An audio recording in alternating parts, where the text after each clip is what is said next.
ஐந்து கரத்தனை யானை முகத்தனை இந்தின் இளம் பிறை போலும் எயிற்றனை நந்தி மகந்தனை ஞான கொழுந்தினை புந்தியில் வைத்து அடி போற்றுகின்றேனே. உலகம் யாவையும் தாம் உளாக்கலும் நிலை பெறுத்தலும் நிக்கலும் நீங்களா அலகிலா விளையாட்டுடையார் அவர் தலைவர் அன்னவர்க்கே சரணங்களே. நீடாழி உலகத்து மறை நாளோடு ஐந்தாக நிலை நிற்கவே வாடாத தவ வாய்மை முனிராஜன் மாபாரதம் சொன்ன நாள் ஏடாக வடமேறு வெற்பாக அங்கூர் எழுத்தாணி தன் கோடாக எழுதும் பிரானை பணிந்து அன்பு கூர்வாமரோ.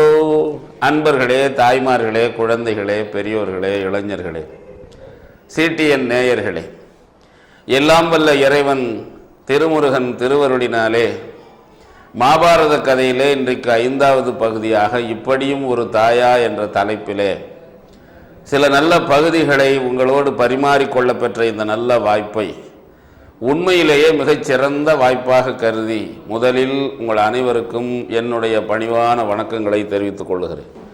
குருகுலத்திலே பிரதீப மகாராஜா என்று ஒருவன் தோன்றுகிறான். அவன் பிள்ளைப்பேற்றுக்காக கங்கை கரையிலே தவம் இருக்கிறான். அவன் வலது தொடையிலே கங்கா நதி ஒரு பெண்ணாக அமர்கிறாள்.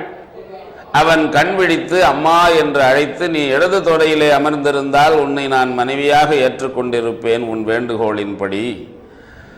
வலது தொடை மகனுக்கு உரியது, ஆகவே நீ வலது தொடையிலே அமர்ந்ததனாலே நீ எனக்கு மருமகளாகத்தான் ஆக முடியும் என்று சொல்ல அவனுடைய உத்தம ஒழுக்கத்தை போற்றி, உன்னுடைய விருப்பத்தின்படியே நான் உனக்கு மருமகளாக வருவேன் என்று சொல்லி வாழ்த்தி செல்லுகிறாள். அந்த பிரதீப மன்னனுக்கு சந்தனு என்ற உயர்ந்த ஒரு பெண் ஆண் மகன் பிறக்கிறான். அவனுக்கு உயர்ந்த திருமேனி, யாரை தொட்டாலும் அவருடைய வயோதிகம் இளமையாகிவிடும், நோய் தீர்ந்துவிடும். அப்படிப்பட்ட சந்தனு மகாராஜா நல்ல கட்டிடங்காளையாக வளர்ந்து அரசனாக பட்டம் சுட்டி கொண்ட பின்னாலே காட்டுக்கு வேட்டையாட செல்லுகிறான். அப்படி நெடுந்தூரம் வேட்டையாடி அவன் களைப்பும் தாகமும் கொண்டவனாக இருந்த பொழுது, தண்ணீருக்காக தவிக்கிற பொழுது, அதே கங்கா நதி ஒரு அழகிய பெண்ணாக வடிவெடுத்து அவன் எதிரே வருகிறாள் என்பது வரை நாம் பார்த்தோம். அவன் கேட்கிற அந்த பண்பாடு நிறைந்த கேள்வியை நீங்கள் கவனிக்க வேண்டும். நீ கன்னி பெண்ணாக இருந்தால் என்னை திருமணம் செய்து கொள்ள நீ இசைய வேண்டும், ஒப்புக்கொள்ள வேண்டும் என்று கேட்கிறான். நீ கன்னி பெண்ணாக இருந்தால் என்னை திருமணம் செய்து கொள் என்று உடனே அந்த பெண் மிக நாணுகிறாள். அந்த நாணுகிற அந்த அரை நொடியிலே அந்த முன்னே நடந்ததெல்லாம் இவளுக்கு நினைவு வருகிறது. பிரதீபனுடைய வலது தொடையிலே அமர்ந்தது, அவனுக்கு தான் வாக்கு கொடுத்தது.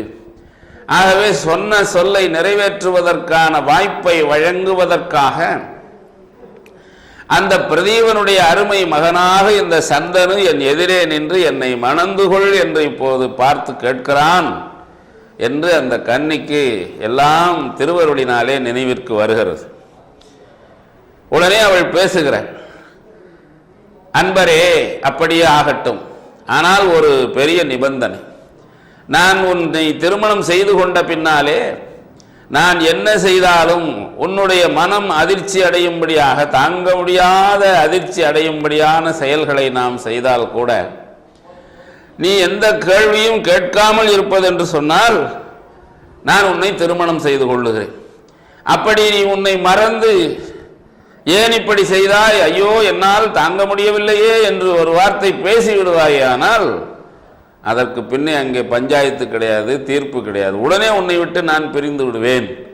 இதற்கு சம்மதம் என்றால் நான் உன்னை திருமணம் செய்து கொள்ளுகிறேன்.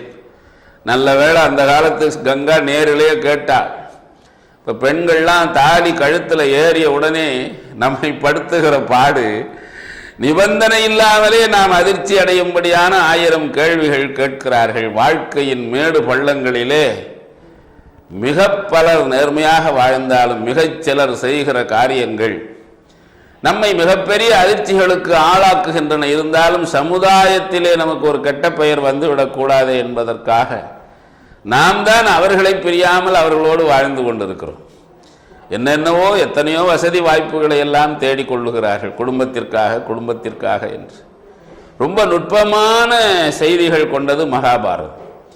நான் திரும்ப திரும்ப பெண்ணோடு தொடர்புடைய செய்திகளை சொல்வதனாலே இந்த பாரதத்திலே இதுதான் மிகுதியாக இருக்கிறது என்று நினைத்துக் கொள்ளாதீர்கள். அதை வெற்றி அடைவதற்கான வழியையும் வியாசர் சொல்லுகிறார். வெறும் குற்றங்களையே குறைகளையே சமுதாய அவலங்களையே சொல்லி இன்றைக்கு நாட்டிலே நோபல் பரிசு கூட வாங்கி விடுகிறார். அது அல்ல நம்முடைய நோக்கம். நோய் நாடி, நோய் முதல் நாடி, அது தணிக்கும் வாய் நாடி வாய்ப்ப செயல் என்று திருவள்ளுவர் பேசுவார். நோயை பற்றியே பேசி ஏதோ இவர்கள் எல்லா குற்றங்களும் இல்லாதவர்களோட பேசி பேசி எழுதி பலர் நம்முடைய மக்களை மேலும் மேலும் குற்றவாளிகளாக ஆக்குகிறார். சந்தனுவை பார்த்து என்ன கேட்கிறாள் கங்காதேவி? நான் என்ன செய்தாலும், உன்னுடைய நெஞ்சம் நடுக்குறும்படியான செயல்களை நான் செய்தாலும் நீ பேசாமல் இருக்க வேண்டும். எதிர்த்து ஒரு பேச்சு பேசினால் நான் விடைபெற்று செல்வேன். உடனே எப்படி பேசலாம் பாருங்க. பெண் ஆசை. வில்லிபுத்தூர் ஆழ்வார் ரொம்ப அழகா எழுதுறார். நீ என்ன சொன்னாலும் சரி, நீ என்ன செய்தாலும் சரி, காலால் எட்டி உதைத்தாலும் சரி. நம்முடைய இளைஞர்கள் முதல் இரவிலேயே கற்பனைகளை எல்லாம் கொட்டி அந்த பெண்ணை படாத பாடுபடுத்தி, எங்க என்ன போடான்னு ஒரு தடவை சொல்லு, இவன் கேட்பான். அவ தான் சொல்ல போறாளே 40 வயசுக்கு மேல, நீ எல்லாம் ஒரு மனுஷனாடா, உன்னை எல்லாம் கட்டிட்டு நான் என்ன தடா கண்டேன் சொல்லத்தானே போற. திருமணம் ஆகி 10-15 ஆண்டுகள் கழித்து இப்பவே உனக்கு அவசரம். எனது உயிர் அரசு வாழ்வு என்பயாவையும் நினது நின் ஏவலில் நிற்பன் யான். என்னுடைய உயிர், என்னுடைய அரசாங்கம், என்னுடைய புகழ், என்னுடைய வாழ்க்கை எல்லாவற்றையும் உன் காலடியிலே நான் காணிக்கையாக வைக்கிறேன். நீ என்ன சொல்லுகிறாயோ, நீ காலால் இட்டதை நான் தலையால் செய்கிறேன். பலவீனம் முழுவதையும் காட்டி விடுகிறான் சந்தனு. எந்த காலத்திலும் ஏதோ வீக்கர் செக்ஸ் என்று பெண்களை சொல்லுகிறார்களே ஒழிய, நியாயமாக பார்த்தால் வீக்கர் செக்ஸ் ஆண்கள் தான். பெண்ணாசி என்று சொல்வதை விட வள்ளற்பெருமான் வெகு அருமையாக தைரியமாக ஒரு பெரிய மன இயல் உள தத்துவ மனோதத்துவ அறிஞராக பெரிய உண்மையை கண்டுபிடித்த ஒரு பாடலிலே உரைநடையிலே எழுதியிருக்கிறார். பெண்ணாசை பெரிது என்பர், இல்லை இல்லை, ஆண் ஆசை பெரிது. பல ஆண்களோடு கலந்து மகிழ வேண்டும் என்கின்ற ஆசை பெண்களின் அடிமனத்திலே இருக்கிறது என்று அதை அவர் அருமையாக புலப்படுத்துவார். நடைமுறை சாத்தியமில்லை, அது வேறு செய்தி. இப்ப சந்தன் என்ன சொல்லுகிறார்? எனது உயிர், எனது அரசு, எனது வாழ்வு எல்லாம் உனக்கு காணிக்கையாக தருகிறேன். நீ என்ன ஏவல் செய்கிறாயோ, நின் ஏவலின் நிற்பன் யான் என வனிதை மருட்டினா. அவளை பார்த்து வந்த மயக்கம், மயக்கம்மா கள்ளக்கம்மா, மயக்கம். அந்த மாயையிலே ஒன்றும் தெரியாது அந்த நேரத்தில். மன்றல் எண்ணியே தனதனும் நிகரிலா தனமகீபனே. குபேரன் கூட இந்த சந்தனுக்கு ஈடாக மாட்டான். அவ்வளவு பெரிய செல்வ சீமானாகிய அந்த சந்தனு, என்னுடைய உயிர், என்னுடைய வாழ்வு, என்னுடைய புகழ், என்னுடைய அரசு எல்லாம் உன் காலடியிலே வைத்தேன். அவள் இசைகிறாள். பெரிய திட்டத்தோடு அவள் வந்திருக்கிறாள்.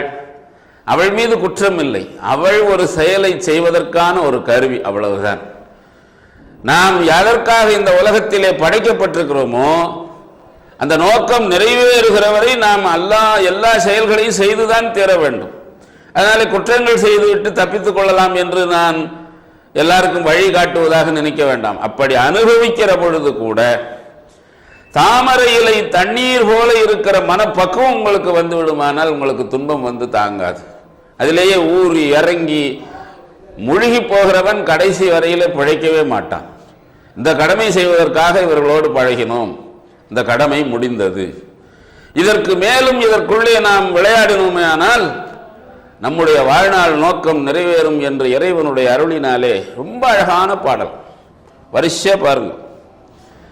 அக்னி சாட்சியாக திருமணம் புரிந்து கொள்ளுகிறார்கள் சந்தனுவும் கங்கா நதி பெண்ணும். எப்படி வாழ்கிறார்களாம், ரொம்ப அருமையா இருக்கு அவர்களுடைய ரதியும் மதனனும் அல்லது இல்லை மற்ற ஒருவரும் ஓமை என்று உலகு கூறவே. அதோ போகிறாரே அவர்தான் மன்மதன். அதோ அங்கே அருகே இருந்து ஆடி பாடி மகிழ்கிறாளே அந்த கங்கா பெண், அவள்தான் ரதி.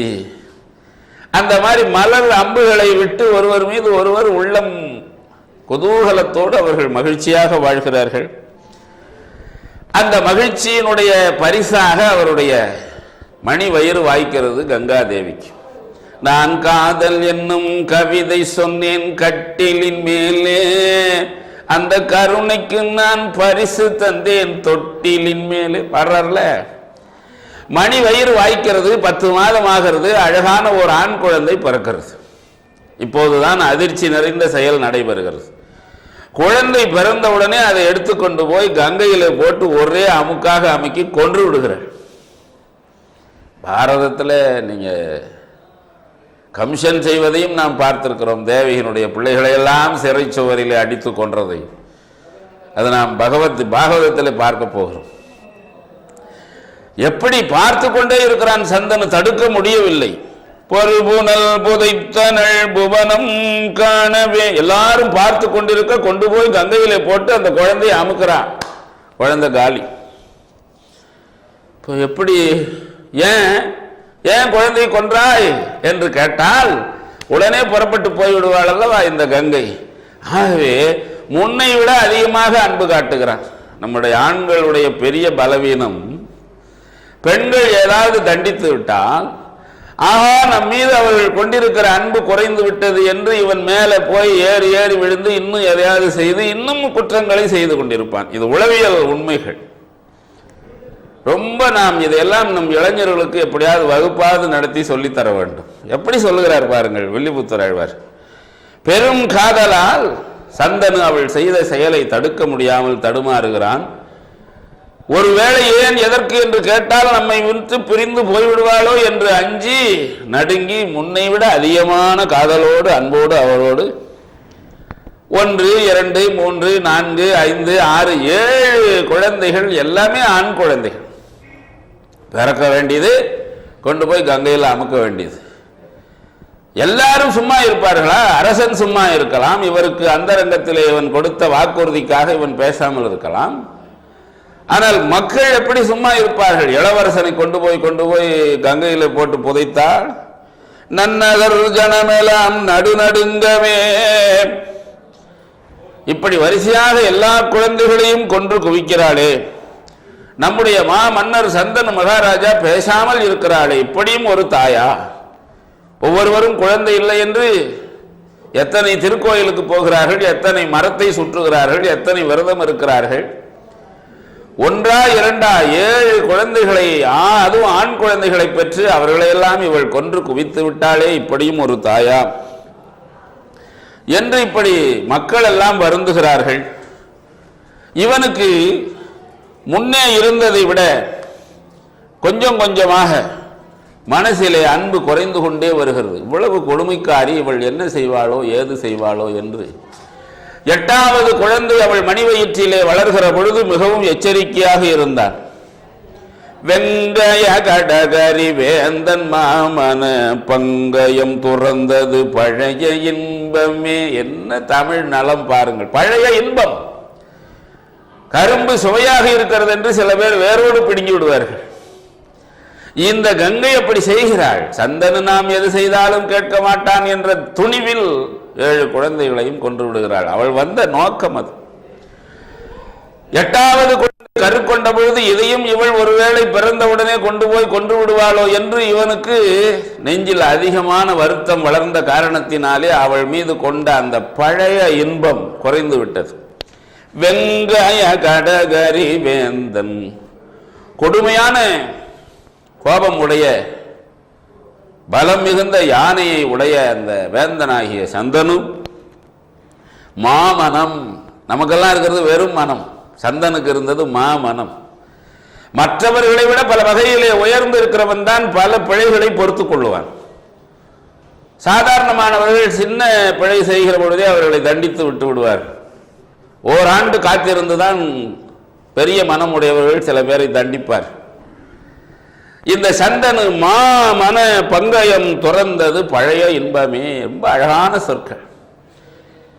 இப்போ செய்தி வருகிறது, கங்கை 8வது குழந்தை பெற்றுவிட்டாள் என்று. ஓடோடி சென்று அந்த பிரசவ அறைக்குள்ளேயே புகுந்து கொள்ளுகிறான் சந்தனு மகாராஜா. அங்கே போய் அவளுக்கு உரிய மரியாதையோடு அவளுடைய காலை பிடித்து கெஞ்சி வணங்கி, அம்மா தாயே நிறுத்து, நிறுத்துகமரவினை நிலை வரும்படி வெறுத்து எனை முனியினும் வேண்டுமால் இது மறுத்தனன் யான் என மனம் செய்யாது இனி பொறுத்து அருள் புரிகை புதல்வன் தன்னை. அம்மா வணக்கம், தொடர்ந்து நீ இந்த கொலைபாதக செயலை செய்யாதே, நீ என்னை கோபித்துக் கொண்டாலும் சரி, என்னுடைய குலம் வளர்வதற்காக வாழ்வதற்காக இந்த 8வது குழந்தையாவது நீ காப்பாற்றியே ஆக வேண்டும். என்னை நீ வெறுத்து ஒதுக்கினாலும் சரி, கட்டாயமாக என்னை நீ கோபித்துக் கொள்ளக்கூடாது, என்னுடைய குலம் தழைக்க வேண்டும் என்று கெஞ்சுகிறான். உடனே சிரிக்கிறாள் கங்கை. பரவாயில்லையா, நீ 7 குழந்தைகளை கொல்லுகிற வரை நீ பேசாமல் இருந்தால் இப்போது என்ன திடீரென்று உனக்கு அன்பு பூத்து குலுங்குகிறது? கண்டிக்கிறாள். என்று பற்பல மொழி இவனி அம்பவே நன்று நன்று அவன் இவன் அபினுவாசன். பரவாயில்லையா, பலே ஜோர் ஜோர், பரவாயில்லையா, நல்லா அழகா பேசுற நீ. 7 குழந்தைகளை இப்படி நான் கொன்ற பொழுது எங்கே போயிற்று? இப்ப தடுமாறினாயா? நான் தேவையாக இருந்ததா உனக்கு? இன்று நின்று இறங்கினை 70 மைந்தரை கொன்ற அன்று என் செய்தாய் கொடிய என்னவே. சண்டாளன் கொடியவன் நீதான். கடுமையா பேசுகிறாள். சந்தனுக்கு இப்போதுதான் ஏன் இவளுக்கு இவ்வளவு ஆத்திரம் வருகிறது? உணர்ச்சிமயமாகி நின்று, நீ யார்? எதற்காக இங்கே வந்து என் மனைவியாக ஆனாய்? ஏன் இப்படி 7 குழந்தைகளை கொன்றாய் என்று எனக்கு நீ தெரிவிக்க வேண்டும் என்று அந்த கங்கையை மிகவும் வற்புறுத்தி கேட்கிறான். அப்படி கேட்கிற பொழுது அந்த கங்கை தன்னுடைய வரலாற்றை அருமையாக சொல்லத் தொடங்குகிறார்.